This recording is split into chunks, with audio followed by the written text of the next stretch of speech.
Di politik itu nggak ada yang bisa kita tebak pemirsa. Yang bisa dilakukan adalah membaca gejala dan membaca bagaimana kemudian situasi kebatinan politik yang ada. Ya, tidak linear bahwa Kim Plus belum tentu kemudian dapat kursi menteri. Tapi anggap Pak ini bonus.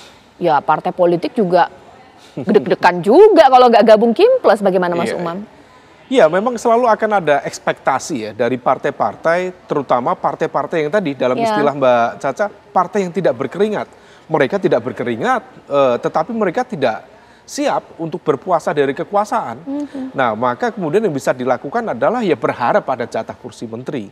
Dan itu terkonfirmasi hari ini pemilu dan hasil survei dalam konteks hasil pemilu ya keluar sudah cepat-cepatan itu. Siapa mengucapkan selamat sebagai sebuah bentuk simbolik dalam konteks komunikasi politik sebagai sinyal bergabung dan juga memberikan dukungan terhadap pemerintahan yang menang.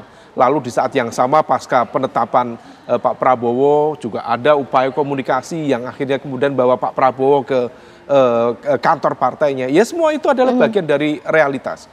Memang dalam konteks ini yang menjadi tugas mulia ya, salah satunya adalah PDIP, yaitu untuk menjaga demokrasi. Dan itu adalah sebuah marwah yang tinggi, apalagi ada nama demokrasi di nama partainya ya, sebagai PDIP itu, Partai Demokrasi Indonesia Perjuangan. Meskipun dengan konsekuensi, diakui atau tidak, memang dalam kontestasi di level nasional, termasuk juga implikasinya di level daerah, di pilkada ini, PDIP tercorner, dia terkunci. Maka kalau misal kemudian dinamika ini terus berjalan, bahkan kalau misal di Banten ternyata ada perubahan situasi, misalnya kemudian Golkar akhirnya mengevaluasi rencana kerjasama dengan PDIP, maka bisa dipastikan Jawa sebagai sebuah basis kekuatan politik Indonesia akan tersapu habis. Karena bagaimanapun juga dari Jawa Timur, potensi kemenangannya ada di Mbak Hovifah. Kita nggak tahu nanti penantangnya dari PKB dan PDIP siapa. Jawa Tengah, bisa saja kemudian PDIP akan tercorner menjadi kekuatan yang minor meskipun dia adalah pemenang di Jawa Tengah. Kita tidak tahu nanti endingnya siapa yang diajukan. Kemudian di Jakarta jelas kekuatan besar. Dan kalau misal kemudian kotak kosong potensi kemenangan luar biasa. 98,11%. Lalu di Banten, kalau misal kemudian tadi rencana evaluasi, rencana kerjasama itu dievaluasi, maka hampir praktis tidak ada. Jogja tidak kita hitung karena memang tidak ada pilkada di level gubernur. Nah, situasi ini yang kemudian dalam konteks realitas politik yaitu fair-fair saja, itu realitas yang ada. Tetapi dalam konteks berdemokrasi, tentu ini menjadi sebuah evaluasi yang cukup serius.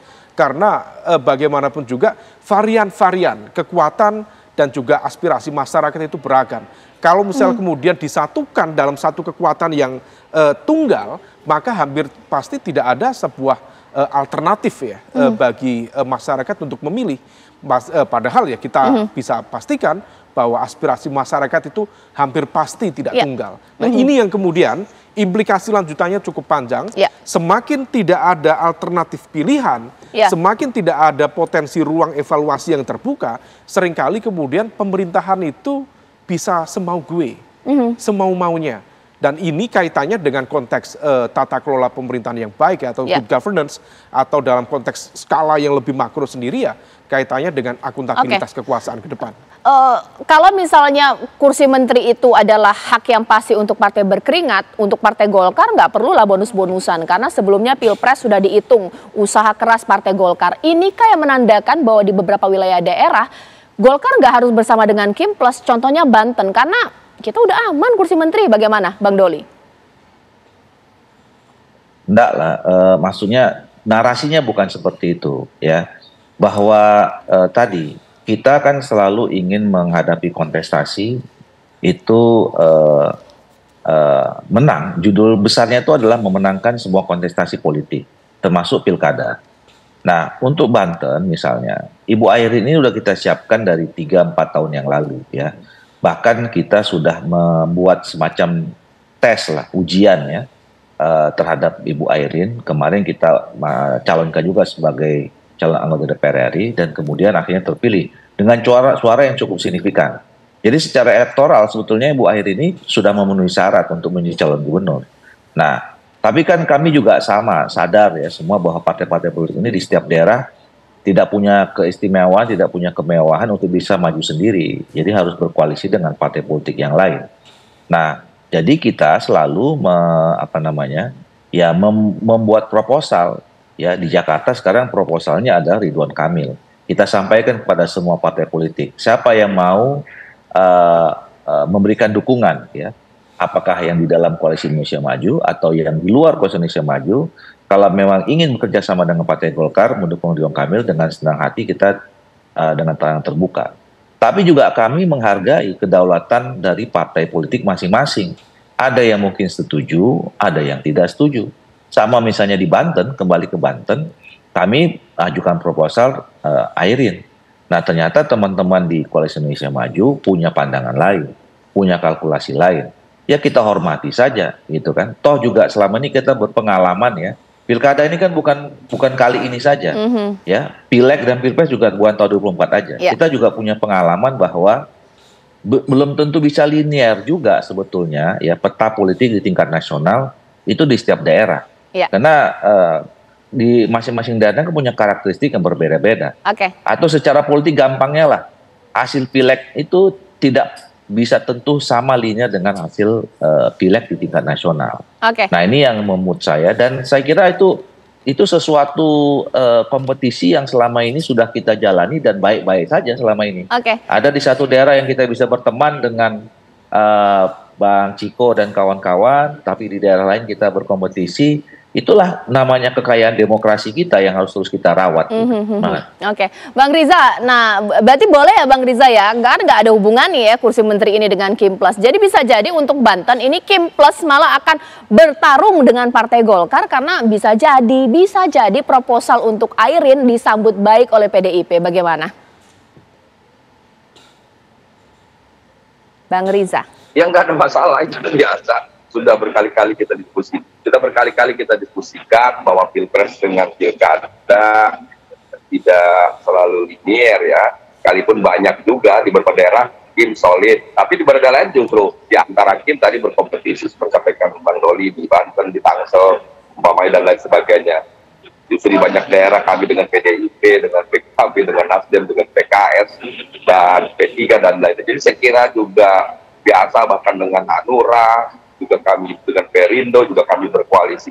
Jadi pasangan calon di pilkada itu sangat bergantung pada kearifan lokal. Tiap daerah itu punya karakter berbeda, tokohnya juga beda, ya, masalahnya juga berbeda, solusinya itu berbeda juga, ya. Partai politik juga yang menang di satu daerah, mungkin di daerah lain juga tidak menang. Begitu sebaliknya, di daerah lain yang dia menang suaranya rendah, di daerah lain dia menang tidak sebagainya. Jadi saya kira ini biasa. Jadi sekali lagi yang paling penting sekarang adalah karena ini pilkada sedang berproses, kita harapkan nanti sampai tanggal 29 Agustus terdaftar.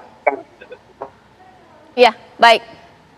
Sedikit terganggu ya komunikasi saya dengan Bang Riza. Partai-partai yang ada yang punya, dan insya Allah nanti terpilih juga putra terbaik untuk membangun daerahnya masing-masing. Iya, Bang Ciko, ini bagaimana, seberapa optimis bahwa ini membuat demokrasi kita akan indah sekali untuk pilkada di 545 wilayah, nggak ada hubungannya dengan bagi-bagi kursi menteri. Tapi siapa yang tahu ketika sekarang mau berkoalisi tiba-tiba di akhir menit terakhir pendaftaran ada yang namanya keputusan dewa-dewa, akhirnya takut juga, nggak jadi juga berkoalisi dengan PDIP. Bagaimana?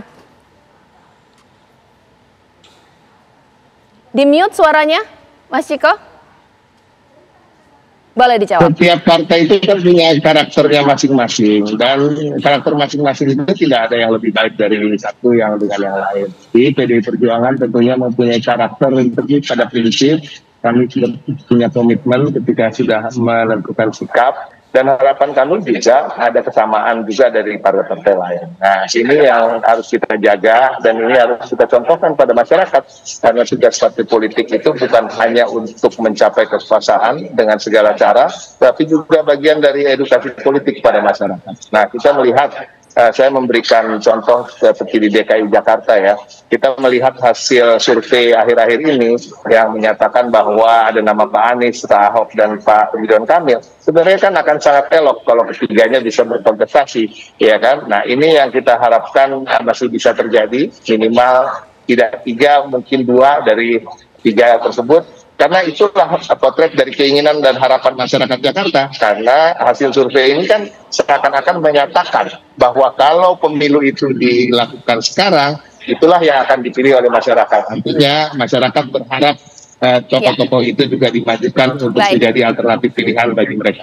Bang Ciko terima kasih, Bang Doli terima kasih, Mas Riza terima kasih, Mas Umam terima kasih. Politik itu cair pemirsa, kita tunggu saja bagaimana kemudian peta politik akan terjadi untuk pilkada bahkan juga pembagian kursi menteri.